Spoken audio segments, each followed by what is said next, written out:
Hello there, my name's Card, and this video is an installment in a series I do here on my YouTube page called Some New Words. The premise of the series is that in each video I introduce to you a new, completely original word or term or figure of speech which I've coined. Then I use an explanation of that word's definition and its linguistic basis as something of a jumping off point for briefly exploring an idea or a concept. In this video, the new word I would like to introduce to you is Flanz, which I've got defined as a noun as any wild plant growing in a garden space of its own volition, but which, unlike a weed, is not considered undesirable. Or, as a verb, essentially as the process of letting these sorts of plants grow, say, in your garden. You can see there the word spelling and its international phonetic alphabet notation, as well as what I've etymologically based the word Flanz off of. It's derived from the name of a job which existed in medieval Saxon society, that job being to go off into the woods and harvest plants for food or medicinal purposes.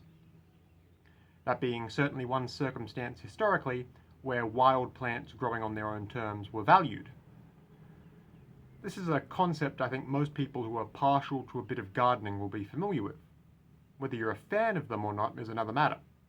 I know I am, at least, and I don't mind a bit of unexpected flora in my garden beds, especially not if it's a native wildflower or similar. Nothing wrong with that in my book. But, search as I might, I couldn't find any pre-existing real term for this type of plant. We call plants that start growing on their own that we don't want weeds, of course, but there didn't seem to be a word for a plant that grows on its own and is perfectly welcome to. So I've taken to calling those Flanz plants. Do you find it a bit funny how this is such an easy to understand concept, but there didn't seem to be a pre-existing word for it, at the very least in contemporary English?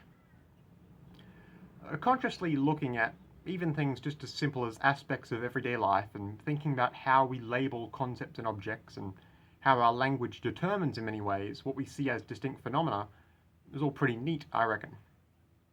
If you find all this interesting too, you can find more of my Some New Words videos in their own playlist linked at the top of the description.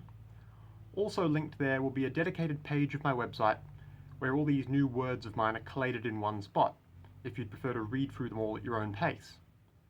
And of course, if you'd like to hear more from me in general, feel free to subscribe to this YouTube page, or just take a look at my other videos. All that said, once again, my name's Card. Goodbye for now, and have a lovely day.